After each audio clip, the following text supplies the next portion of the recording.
GST வரி குறைப்பு குறித்து மாநில நிதியமைச்சர்களுடன் டெல்லியில் மத்திய நிதியமைச்சர் ஆலோசனை.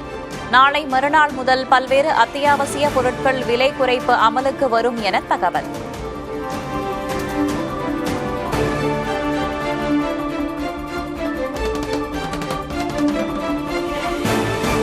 ஜிஎஸ்டி வரி விகித மாற்றத்தால் ஏற்படும் வருவாய் இழப்பை மதிப்பிட வேண்டும்.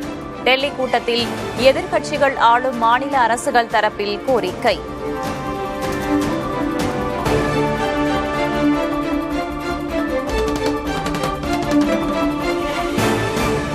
முதல்வரின் இங்கிலாந்து பயணத்தில் பல்வேறு துறைகள் தொடர்பான முக்கிய ஒப்பந்தங்கள் கையெழுத்து. பிரிட்டானியா ஆடை ஏற்றுமதி நிறுவனம் தமிழ்நாட்டில் 520 கோடி ரூபாயில் முதலீடு செய்ய புரிந்துணர்வு ஒப்பந்தம்.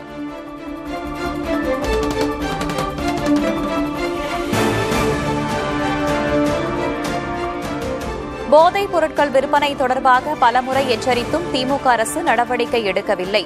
நகரம் முதல் கிராமம் வரை போதைப் பொருட்களால் இளைஞர்கள் சீரழிந்து வருவதாக எடப்பாடி பழனிசாமி குற்றச்சாட்டு.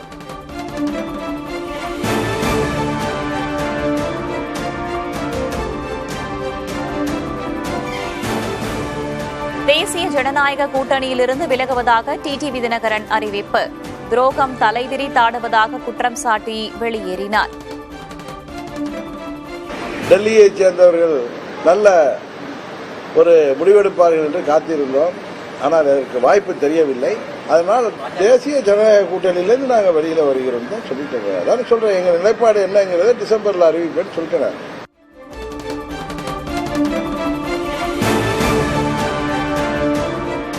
சட்டமன்ற தேர்தல் நெருங்கும் நிலையில் உட்கட்சி பூசல்களை களைய வேண்டும். தமிழக பாஜக தலைவர்களுக்கு மத்திய உள்துறை அமைச்சர் அமித் ஷா எச்சரிக்கை.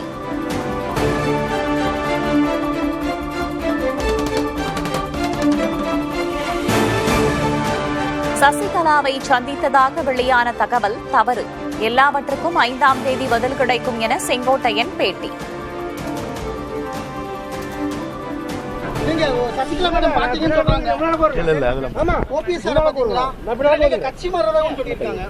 எல்லாம் 5ஆம் தேதி பதில் சொல்லுவேன்.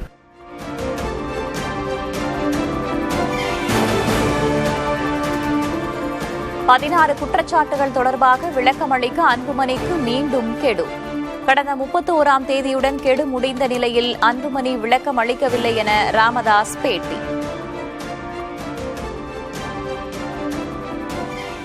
10ஆம் தேதி வரை மீண்டும் அவகாசம் கொடுக்கலாம் என்று இந்த ஒழுங்கு நடவடிக்கை குழு ஒரு மனதாக நிர்வாகக்குழு ஒரு மனதாக முடியும்.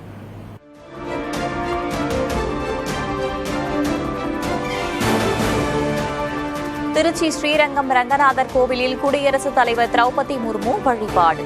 டெல்லி திரும்பும் வழியில் சாலையில் கூடியிருந்த மக்களை சந்தித்து கலந்துரையாடினார்.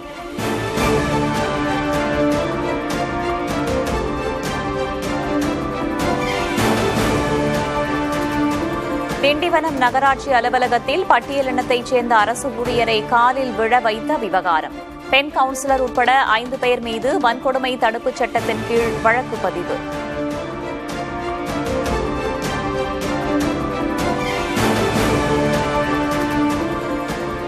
தமிழகம், புதுச்சேரி, காரைக்காலில் வரும் 9ஆம் தேதி வரை மழை பெய்யக்கூடும். சென்னையிலும் 2 நாட்களுக்கு மிதமான மழை பெய்ய வாய்ப்பிருப்பதாக வானிலை ஆய்வு மையம் கணிப்பு.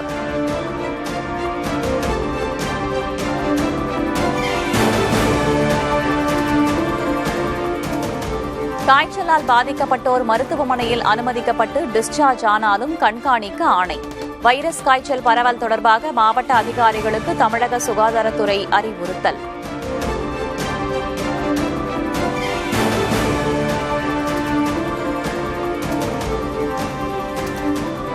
சென்னையில் மழைநீர் வடிகால் பணிகள் முறையாக நடைபெறுகின்றனவா என கண்காணிக்க வேண்டும். பெண் உயிரிழப்பு சம்பவத்தை அடுத்து அலுவலர்களுக்கு சென்னை மாநகராட்சி உத்தரவு.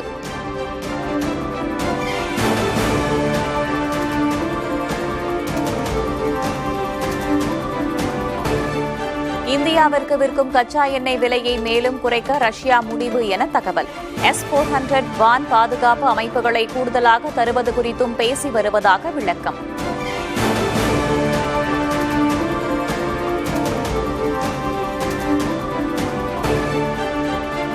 வட மாநிலங்களில் வெளுத்து வாங்கும் கனமழை காரணமாக பல இடங்களில் சூழ்ந்த வெள்ளம். டெல்லி, ஹரியானா, உத்தராகண்ட் உள்ளிட்ட இடங்களில் சாலைகள் வெள்ளக்காடாக காட்சியளிக்கின்றன.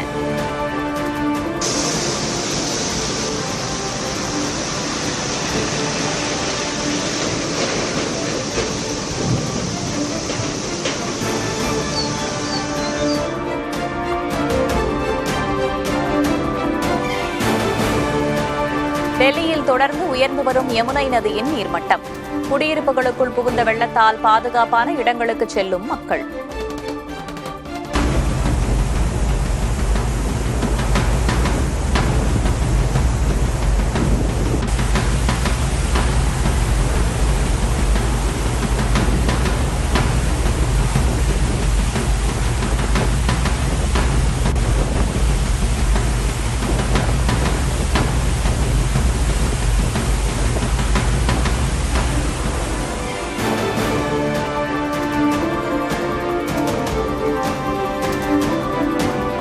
வெள்ளத்தால் கடுமையாக பாதிக்கப்பட்ட மாநிலங்களுக்கு சிறப்பு நிவாரண நிதி விடுவித்திடுக பிரதமர் மோடிக்கு காங்கிரஸ் மூத்த தலைவர் ராகுல் காந்தி வேண்டுகோள்.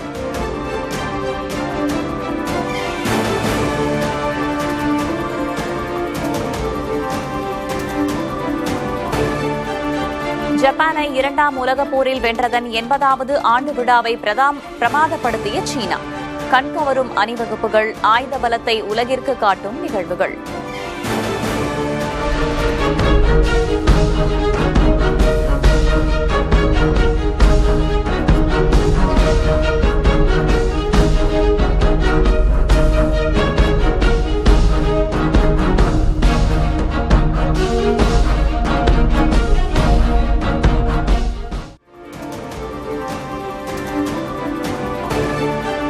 தங்களின் எழுச்சியை எந்த சக்தியாலும் தடுக்க முடியாது என சீன அதிபர் ஷி ஜின்பிங் சூளுரை.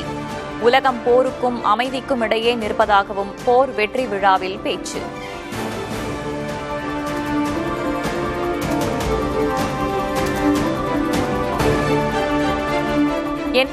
ரூபாயை நெருங்கியது ஒரு சவரன் தங்கம். சென்னையில் சவரனுக்கு 640 ரூபாய் அதிகரித்து 78,440 ரூபாய்க்கு விற்பனை.